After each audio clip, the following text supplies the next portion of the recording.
నహర్ కటియా నుంచి 6 స్టేషన్లు దాటిన తర్వాత బోజోక్ అయితే చేరుకుంది మన అస్సాం అవధ్ ఎక్స్ప్రెస్.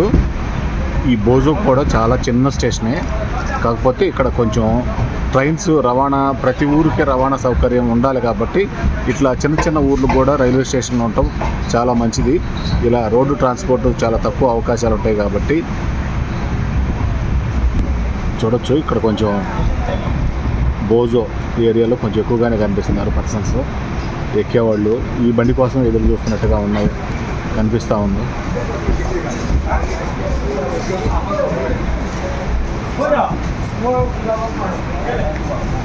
బోజో ఇప్పటి వరకు అయితే ఆక్యుపెన్సీ పెద్దగా లేదు, ఇప్పటి నుంచి కొంచెం ఎక్కేటట్టుగా కనిపిస్తున్నారు.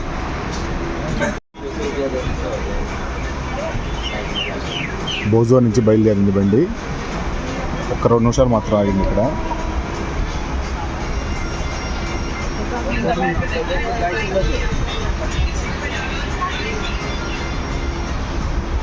దీని తర్వాత మళ్ళీ ఒక స్టేషన్ మాత్రమే మధ్యలో ఉంది, ఒక స్టేషన్ తర్వాత మళ్ళీ లక్స్వా ఆగుతుంది. ఇట్లా వెంటనే స్టాప్లు అయితే ఉన్నాయి దీనికి మొత్తం. అంటే బండి ప్రయాణించేది మొత్తం 3120 కిలోమీటర్లు అయినా కూడా 95 స్టేషన్లు కవర్ చేయాలంటే ఇట్లా ఆగుతూ పోవాల్సిందే. బాయ్ బాయ్ బోజో అని చెప్పుకుంటూ బండి ముందుకెళ్తుంది.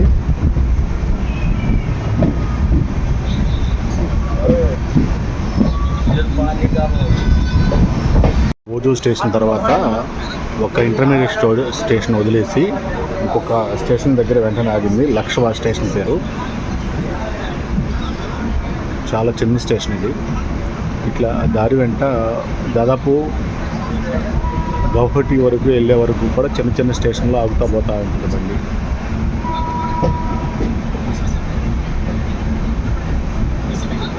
లక్ష్వా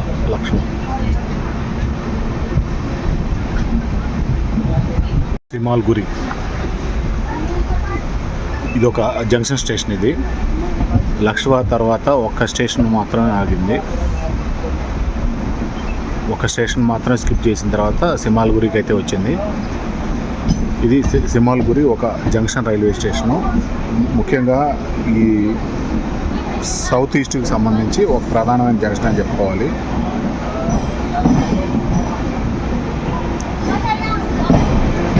రైల్వే జోన్ పరంగా ఇది సరిహద్దు రైల్వేలో, ఈశాన్య సరిహద్దు రైల్వేలో తిన్సుకియా జోన్లోకి వస్తున్న డివిజన్లోది.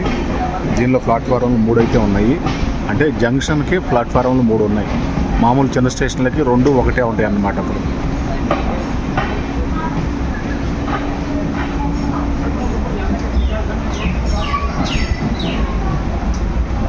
అమృత్ భారత్ స్కీము ఇక్కడ ఈ స్టేషన్లో కూడా జంక్షన్ కాబట్టి డెవలప్ చేస్తున్నారు బాగా.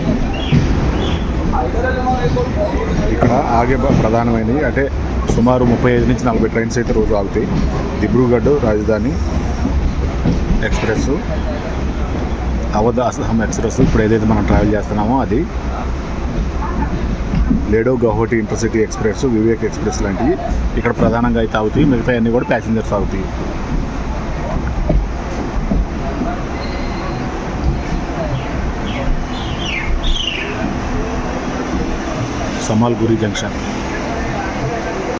సమాల్గురి జంక్షన్లో కూడా ట్రైన్ ఎక్కువసేపు ఆగలేదు, కేవలం 2 నిమిషాలు మాత్రమే అది బయలుదేరింది.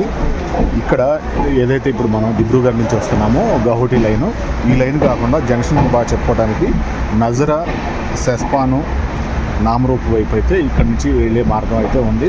కాబట్టి ఇది జంక్షన్ రైల్వే స్టేషన్ అయింది. ఇప్పుడు అమృత్ భారత్ పథకం వచ్చిన తర్వాత బాగా డెవలప్లోకి తీసుకొచ్చే మార్గం అయితే చేస్తున్నారు. లేకపోతే మామూలుగా ఒక చిన్న సాధారణ స్టేషన్గానే ఉండేది. ఇప్పుడు కొంచెం డెవలప్మెంట్ అయితే కనిపిస్తుంది. ఇది 1వ నెంబర్ ప్లాట్ఫారం, 2, 3 పక్కన ఉన్నాయి. చూడొచ్చు Samalguri. Bye bye Samalguri junction. చెట్లలో పోయింది, క్లీన్ కూడా చేయలేదు, బోర్డు కూడా కనపట్టలేదు సరిగ్గా. ఇప్పుడు టైము కరెక్ట్గా మధ్యాహ్నం 2 గంటలు అయింది. 2 గంటల సమయంలో పరిస్థితి ఇట్లా ఉంది. ఫుల్ పట్టేసింది, వర్షం వచ్చేట్టుగానే ఉంది. ఇప్పుడున్న చల్లదనానికి, ఈ వాతావరణానికి వర్షం వంగిందంటే మామూలుగా పడదు. వచ్చేసింది వాన. ఇలా వీడియో ఆపేయాల్సిన సమయం వచ్చింది. గట్టిగానే పడుతుంది జల్లు.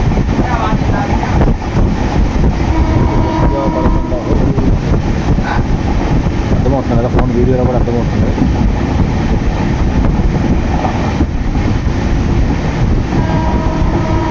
వర్షంలో రైలు ప్రయాణం.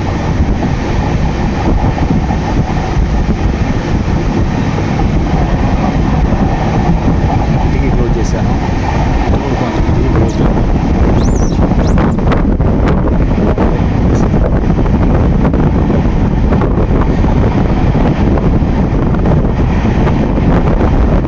ట్రైన్ని 2 గంటలకు కానీ మనం నాగాలాండ్లో పోలేము. 4 గంటలకు చేరినట్టు చూపిస్తుంది.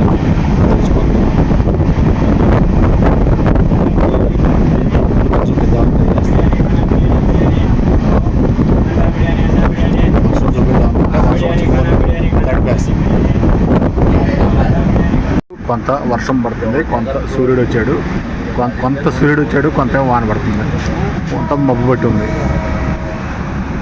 కొద్దిగా సూర్యుడు కనిపిస్తున్నాడు ఇటువైపు. నిన్న కూడా సేమ్ ఇది 2 గంటలప్పుడే సూర్యుడు కనపడ్డాడు. అయితే నిన్న వాన పడలేదు, వాళ్ళు వాన పడుతుంది. క్లోజ్ చేయాల్సిందే. వీడియోలో కనిపిస్తుంది అయితే మరియాని జంక్షన్. వర్షం పడుతుంది. వర్షంలోంచి నేను విండో క్లోజ్ చేసి చూపించే ప్రయత్నం చేస్తున్నాను. ఇది మరియాని జంక్షన్.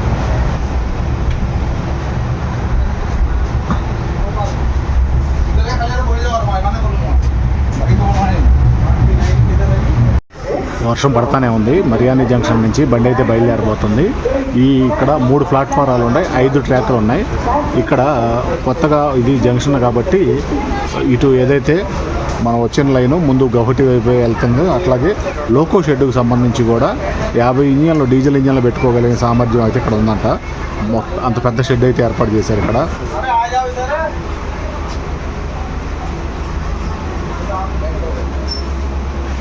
చూస్తుంటే ఎంత వాన కురిసిద్దో కదా. ఇప్పుడు జస్ట్ కొద్దిగా జల్లు ఆగింది, మళ్ళీ జల్లు వచ్చేసింది. ఇంకా వీడియో తీయడం కుదరకపోవచ్చు, మళ్ళీ చూపిస్తా వాన ఆగిన తర్వాత. చూడండి ఎంత బాగుందో వాతావరణం ఇక్కడ. ఎంత బాగున్నాయో ఇళ్ళు. చిన్నవి అయినా కూడా ఎంత చక్కగా చెట్లు పెంచుకొని ఎంతటి బాగా జీవనాన్ని సాగించుకుంటున్నారో. పచ్చదనంలోనే బతుకుతున్నారు వీళ్ళు. చిన్న రోడ్డు, మళ్ళీ దానిలో చిన్న రైల్వే గేటు, చిన్న ఇళ్ళు. ఆ చిన్న ఇళ్ళకి వెదురు బొంగులతోటి అది ఎట్లా ఎంత కూడా వెదురు బొంగులతోటి అట్లా అల్లుకొని పేడ మట్టి కలుపుకొని పూర్తిగా అలుకేసుకొని అలిగితే పూర్తిగా అది బాగా ఇంట్లో బాగా వెచ్చగా కూడా ఉంటుంది. ఇంట్లో చలి కూడా రాదు. సింపుల్గా ఖర్చు లేకుండా చాలా తక్కువలో ఏర్పాటు చేసుకున్నారు. మనకి మరియాని జంక్షన్ నుంచి బండి అయితే బయలుదేరిన తర్వాత 4 చిన్న స్టేషన్లు దాటుకొని పుర్కటింగ్ జంక్షన్కి అయితే చేరుకోవాలి. ఇట్లా చిన్న జంక్షన్లు వెంటనే ఉంటున్నాయి. అట్లాగే ఏదైతే సింబాల్గురి జంక్షన్ నుంచి మరియాని జంక్షన్కి మధ్యలో 8 చిన్న స్టేషన్లలో ఆకుండా దాటుకొని వచ్చి మరియాని జంక్షన్ దాటి ఇప్పుడు 4 స్టేషన్లు దాటి పుర్కటింగ్ జంక్షన్కి అయితే వచ్చినాయి. ఇలా 3 జంక్షన్లు వెంటనే ఉన్నాయి. సింబాల్గురి జంక్షన్ ఉంది, మరియాని జంక్షన్ ఉంది, పుర్కటింగ్ జంక్షన్ ఉంది. పుర్కటింగ్ జంక్షన్ దగ్గరలోకి అయితే వస్తున్నాం ఇప్పుడు మనం. వాతావరణం అయితే కొంచెం వర్షం తగ్గింది, మామూలుగా నార్మల్గా ఉంది. చూడొచ్చు అరటి చెట్లు ఎట్లా ఉందంటే అడిగి పెరిగినట్టు పెరిగినాయి. ఎక్కడ పట్టినా అరటి చెట్లే ఉన్నాయి. ఇక్కడ అరటి గెల వచ్చేసి మహా అయితే ఒక 100 రూపాయల లోపే ఉంటుంది. చిన్న గెల అయితే 50 రూపాయలే ఉంటుంది, పెద్ద గెల అయితే 100 రూపాయల లోపే ఉంటుంది. ఒకవైపు వర్షం పడుతూనే ఉంది, ఒకవైపు కొద్దిగా ఎండ కనిపిస్తూనే ఉంది. దానికి సంబంధించి మన ట్రైన్ అయితే ముందుకు దూసుకుపోతూనే ఉంది.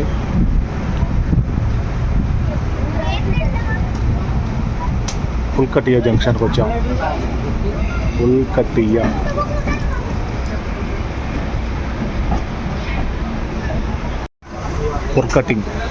పుర్కటింగ్ జంక్షన్. వరుసగా 3 జంక్షన్లు అయితే వచ్చినాయి. ఒక ప్లాట్ఫారం అటువైపు కనిపిస్తుంది, అది లోకల్ ట్రైన్.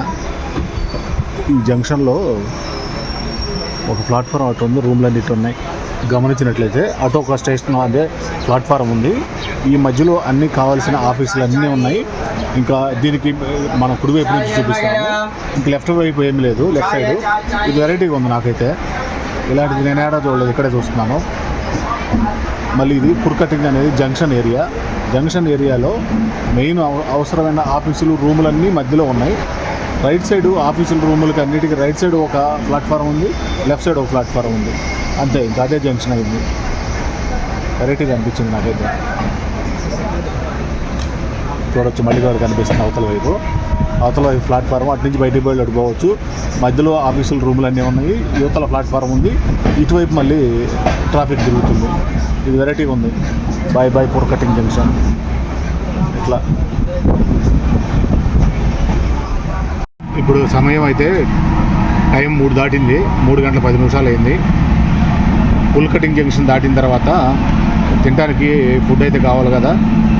ఈ వెజ్ సేమియా అయితే తీసుకున్నాను. వెజ్ సేమియా అంటే వెజ్ నూడిల్స్ 50 రూపాయలు. ఒక టమాటా సాస్ ఇచ్చాడు, తిన్నాం. ఇప్పటి వరకు కూడా మన జర్నీ బాగా చదరపాటి నేలల్లో సాగుతూ వచ్చింది. ఇక్కడ నుంచి కొంత కొండలు, కొంత దెబ్బలుగా, కొంత చదరపాటి నేలగా అట్లా మిక్సింగ్గా ముందుకెళ్తూ ఉంటుంది. ముందుకు వెళ్ళే కొద్ది ఎక్కువ కొండల ప్రాంతం అయితే వస్తుంది. నాగాల్యాండ్ ఎక్కువగా కొండల ప్రాంతమే కాబట్టి నాగాల్యాండ్ దగ్గరలోకి అయితే వస్తూ ఉన్నాము. మనం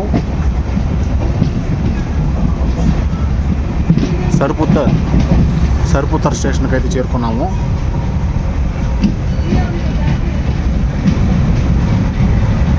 సర్పుత్తర్ స్టేషన్. ఈ స్టేషన్ కూడా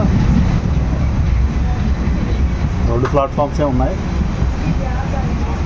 సర్పుత్తర్ ఆగుతుంది బండి ఇక్కడ. పక్కన కన్స్ట్రక్షన్ సంబంధించి చాలా వర్క్లు అయితే జరుగుతూ ఉన్నాయి, రైల్వే అభివృద్ధికి సంబంధించి. ఇదంతా కూడా అమృత్ భారత్ పథకంలో అనుకుంటాను. మొత్తం బిల్డింగ్లు అన్నీ కడుతున్నారు. ఇప్పటివరకు అసలు ఈ సైడు ఇప్పుడు ఏదైతే మనం చూస్తున్నామో ఆ సైడ్ అసలు ఒక బిల్డింగ్ కూడా కనపడలేదు. చిన్న చిన్న షెడ్లే ఉన్నాయి. అన్నీ కూడా చాలా అభివృద్ధి జరగాల్సిన అవసరం అయితే ఉంది ఇటు ఈశాన్య రాష్ట్రాల వైపు. ప్లాట్ఫారంలే సరిగ్గా లేవు, దానికి తగ్గట్టు సింగిల్ లైను.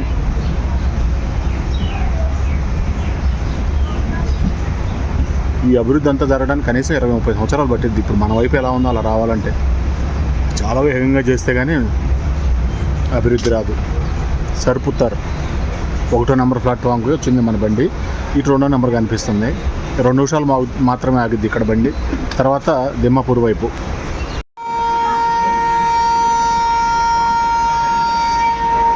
బండి బయలుదేరటానికి హాంకింగ్ అయితే వేసేసారు. సర్పుత్తర్ నుంచి బయలుదేరుతుంది బండి. పురకటింగ్ జంక్షన్ నుంచి సర్పుత్తర్కి మధ్యలో ఒక 4 ఇంటర్మీడియట్ స్టేషన్లను దాటుకొని ఇక్కడికైతే రావడం జరిగింది. ఈ స్టేషన్ కోడ్ వచ్చేసి SZR.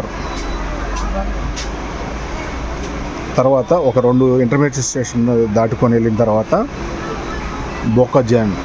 బొక్కజాన్లో ఆగుద్ది. దాని తర్వాత ఆగేది దిమ్మాపూర్. కాస్త ఈరోజు త్వరగానే చీకటి పడేటట్టుగా కనిపిస్తుంది. ఇప్పుడు టైము 3:40గా వస్తుంది. 3:40కే దాదాపు 6 అయినట్టుగా ఉంది. అంత చీకటి పడేట్టుగా అనిపిస్తుంది త్వరగా వాతావరణం. ఈరోజు సూర్యుడి ప్రభావం అసలు కనపడలేదు. ఇందాక కొంచెం 2 గంటలప్పుడు కొద్దిగా అట్ట కనపడ్డాడు అంతే. పూర్తిగా మబ్బులు కమ్మేసింది సూర్యుడిని. బాయ్ బాయ్ సర్పుత్తర్ అనుకుంటూ బండి అయితే ముందుకు వెళ్ళిపోతూ ఉంది. చిన్న చిన్న రోడ్లు, చిన్న చిన్న ట్రాఫిక్లు, చిన్న చిన్న వెహికల్సే, పెద్ద భారీ వెహికల్స్ అయితే కనపడట్లేదులే.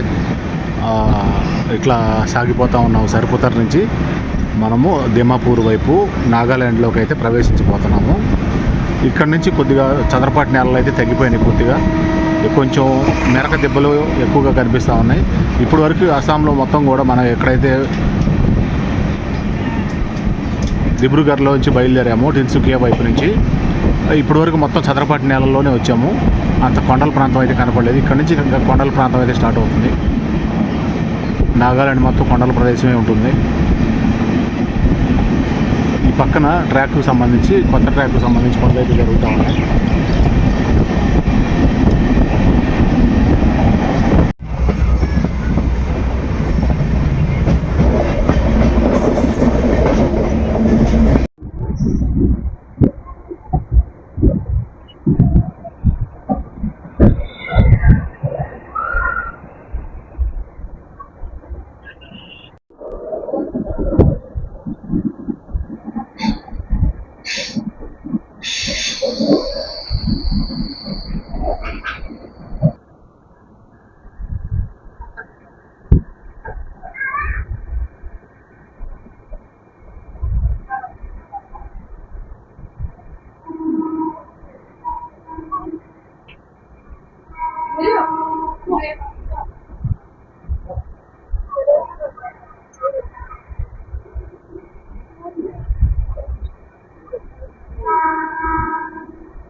మనకి వీడియోలో కనిపిస్తున్న దృశ్యం అంతా కూడా నాగాలాండ్కి వచ్చేసాము.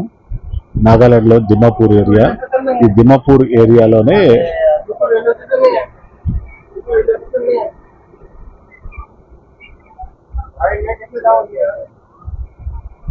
నాన్ వెజ్ పెద్ద మార్కెట్ అయితే ఉంటుంది. చూడొచ్చు బిల్డింగ్లు కూడా పెద్ద పెద్ద బిల్డింగ్లు కనిపిస్తున్నాయి, అట్లాగే చిన్న చిన్న షెడ్లు కూడా కనిపిస్తున్నాయి. ఇదంతా నాగాలాండ్ దిమాపూర్ ఏరియా. ఇక్కడ నాన్ వెజ్ మార్కెట్ పెద్ద మార్కెట్ ఉంటుంది. చూపిద్దాం దారి ఏమంటా కనిపిస్తుందేమో అని. బ్రిడ్జి పక్కనే ఉంటుంది. ఈ బ్రిడ్జి పక్కనే నాన్ వెజ్ మార్కెట్ అంతా ఉంటుంది. దాదాపు చైనా వాళ్ళు ఏ ట్రెండ్ అయితే అవలంబిస్తున్నారో అదే ట్రెండ్ తోటి ఇక్కడ నాన్ వెజ్ అయితే అమ్ముతూ ఉంటారు.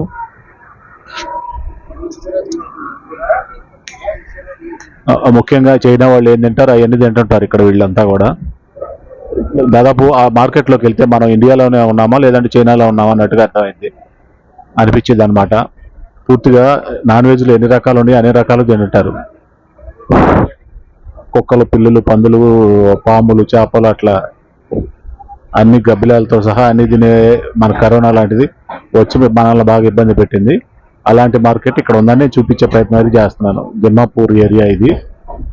దిమాపూర్లో ఈ నాగాలాండ్లో ఒక రైల్వే స్టేషన్ మాత్రమే ఉంది. ఇక్కడ మాత్రమే ఇప్పుడు మనం ప్రయాణం చేసే ట్రైన్ ఆగిద్ది. దాని తర్వాత దిపుకి వెళ్తుంది. అదే దిపు అనేది మళ్ళీ అస్సాంలోనే ఉంది. ఈ నాగాలాండ్లో ప్రస్తుతానికి రన్నింగ్లో ఉన్న ఒక్క రైల్వే స్టేషన్. ఈ ప్యాక్వంట్ కూడా చూడొచ్చు. నాగాలాండ్ ప్రజలు ఎట్లా కనిపిస్తుంటారు చాలా మంది.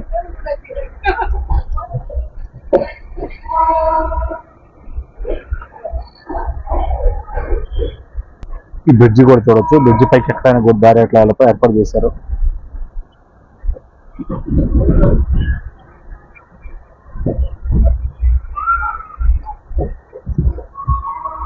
ఇది అంతా కూడా దిమాపూర్ గూడ్సులు బండి కూడా పెట్టుండే వెల్కమ్ టు దిమాపూర్ అన్నట్లుగా. కాకపోతే ఉన్న ఒక స్టేషన్ కూడా అంత క్లీన్ అండ్ గ్రీన్ మెయింటైన్ చేయట్లేదు. మన ప్లాట్ఫారం ఇటు లెఫ్ట్ సైడ్ వచ్చింది, మన రైట్ సైడ్ కూర్చొని చూపిస్తున్నాం. ఇదంతా కూడా ఇటు కూడా ఉన్నారు, జనాలు ఎక్కువగానే కనిపిస్తున్నారు. అయితే ఇక్కడ ప్లాట్ఫారాలు ఎత్తు ఎక్కువ లేదు, చాలా తక్కువ ఎత్తులో ఉన్నాయి. చూడొచ్చు క్రౌడ్ ఫుల్గా ఉన్నారు. వీళ్ళంతా నాగాలాండ్ ప్రజలు. ఇప్పటి వరకు మనం అస్సాం చూసాము, కాస్త నాగాలాండ్ కూడా చూద్దాము. ఈ నాగాలాండ్లో ఇప్పుడు మనం ట్రైన్ ఏదైతే జర్నీ చేస్తున్నామో ఇది కేవలం 10 కిలోమీటర్లు మాత్రమే జర్నీ చేసేది. తర్వాత మళ్ళీ అస్సాంలోకి వెళ్ళిపోయింది వెంటనే.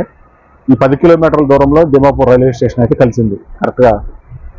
ఇది ఒక దర్యమ్మట ఉంటుంది కాబట్టి దరిన ప్రత్యేకంగా కలపడం జరిగింది. చూడొచ్చు వాళ్ళందరూ కూడా మార్కెట్కి సంబంధించి గంపలెత్తుకొని వచ్చారు. వాళ్ళ జీవన విధానానికి సంబంధించి చాలా మంది మార్కెట్లో అమ్ముకొని తిరిగి ఇంటికి పోతున్నారు అనమాట. ఉదయం నుంచి మార్కెట్లో ఉండి అమ్ముకొని అన్ని ఖాళీ చేసుకొని తిరిగి ఇంటికి పోతున్నారు నాగాలాండ్ ప్రజలు. నాగాలాండ్ రాజధాని కోహిమా. ఈ దిమాపూర్ ఒక ప్రధానమైన పట్టణం నాగాలాండ్లో.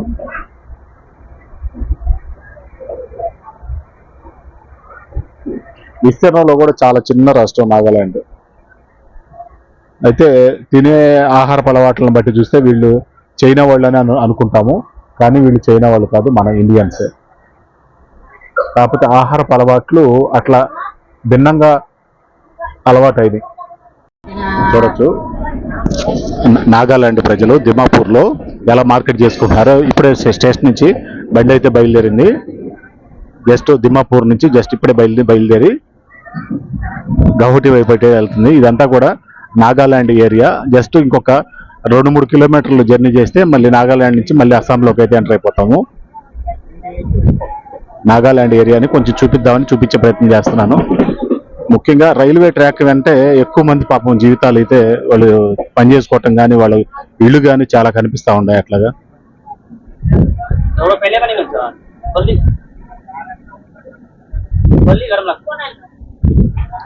ఇల్లులు కూడా చాలా చిన్న చిన్న ఇల్లులే కనిపిస్తాయి. ఎక్కువ అన్ని రేకులతో వేసుకున్నారు, పైన కింద అంతా వెదురు చెక్కలతో వేసుకున్నారు.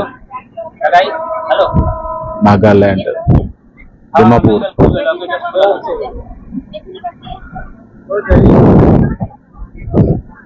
కేవలం 10 కిలోమీటర్లు ప్రయాణించినా కూడా నాగాలాండ్ స్టేట్లో కూడా ప్రయాణించినట్టుగా వస్తుంది. కాబట్టి నేను ప్రత్యేకంగా కొద్ది దూరం చూపించే ప్రయత్నం చేస్తున్నాను.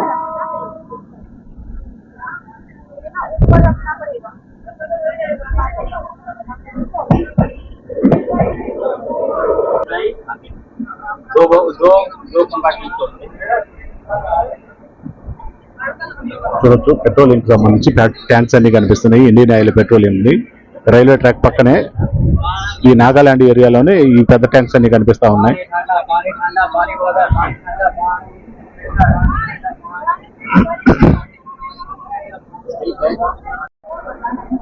ఇక్కడ నుంచి పూర్తిగా కొండల మధ్యలో నుంచి మన ప్రయాణం అయితే సాగుతూ ఉంటుంది. చూడొచ్చు ఎంత ఎత్తు కొండలు కనిపిస్తున్నాయి. ఇప్పుడు దాకా బాగా చదరపాటి నేల మీద అయితే మనం ప్రయాణం చేసుకుంటూ వచ్చాము. ఇప్పుడు ట్రైన్ బాగా కిందలే వెళ్తుంది. కొండలన్నీ చాలా ఎత్తులో ఉన్నాయి. చూడొచ్చు ఇల్లు కూడా ఎంత ఎత్తు కొండల పైన ఉన్నాయో. ఇట్లా నాగాలాండ్ ఏరియా అంతా కూడా ఎక్కువగా కొండల ప్రాంతంలోనే ఉంటుంది కాబట్టి ఇక్కడ నుంచి మళ్ళీ కొంత దూరం పోగానే మళ్ళీ అస్సాంలోనే కలుస్తాము.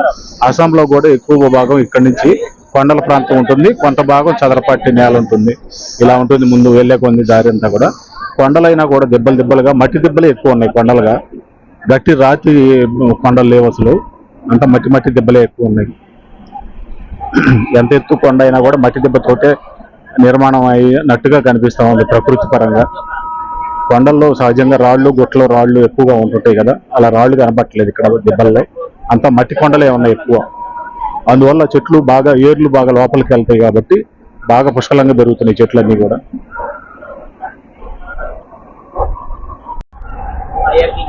మనకి వీడియోలో కనిపిస్తున్న దృశ్యాలన్నీ కూడా నాగాలాండ్ నుంచి మనం పూర్తిగా అస్సాం వైపు అయితే వచ్చేసాము.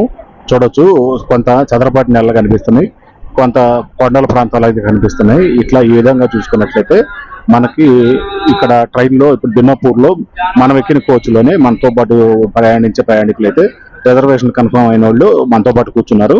వాళ్ళు ప్రస్తుతము మణిపూర్ నుంచి వస్తున్నారంట. మణిపూర్లో పరిస్థితి ఎలా ఉంది అని నేను అడిగి ప్రయత్నం చేస్తే ఆయన అంటున్నాడు, బాగలేదు, మాకే నచ్చట్లేదు, నేను చిన్నప్పటి నుంచి అక్కడే పెరిగాను, నేను ఇప్పుడు అక్కడే ఉంటున్నాను, దాదాపు 40 సంవత్సరాల పైనుంచి నాకు పరిస్థితి నచ్చట్లేదు, ఏం బాగలేదు, మీరెవరు అక్కడికి పోవద్దు అన్నట్టుగా చెప్తున్నాడు. మేము పోవచ్చు అని అడిగితేనే చెప్తున్నాడు ఆయన. మామూలుగా వాళ్ళు బీహార్లో ఉంటారంట. బీహార్ పరంగా కొంచెం వ్యాపార పరంగా వాళ్ళ బావ ఆర్మీలో చేస్తాడంట. ఆర్మీ పరంగా ఇప్పుడు వాళ్ళు అక్కడి నుంచి దిమాపూర్ రావడానికి ట్రైన్ ఎక్కడానికి చాలా ఇబ్బంది పడి వచ్చామని చెబుతున్నారు. ఈ పరంగా మణిపూర్ అనేది టూరిస్టులకి అంత అనుకూలంగా లేదని చెప్పాలి. ఎవరైనా రాదలుచుకుంటే ఈశాన్య రాష్ట్రాలు తిరగాలంటే మణిపూర్ వదిలేసి మిగతా ఏరియాల్లో చూసుకుంటే బెటర్. మణిపూర్ అనేది స్కిప్ చేయటం మంచిది. ఇప్పట్లో మణిపూర్ సమస్య అనేది ఒకదగదు. ఆ జాతుల మధ్య గొడవలు అయితే చాలా తీవ్రంగానే జరుగుతున్నాయి అని చెప్తున్నారు. అక్కడ లోకల్గా ఉండేవాళ్ళు చెప్పారంటే అది నిజమే కదా, దాని ప్రకారం మనం ఆలోచించుకుని వెళ్లాల్సి ఉంటుంది. ముందు నేను కూడా వెళ్దాం అనుకున్నాను కొన్నాళ్ళ ముందు, కానీ ఆలోచించి మణిపూర్ ఒక్కటి తీసేసి మిగతాయి చూద్దామని నిర్ణయం అయితే తీసుకోవడం జరిగింది. ఇట్లా మనం అస్సాంలోకి అయితే ఎంటర్ అయిపోయాం మళ్ళీ.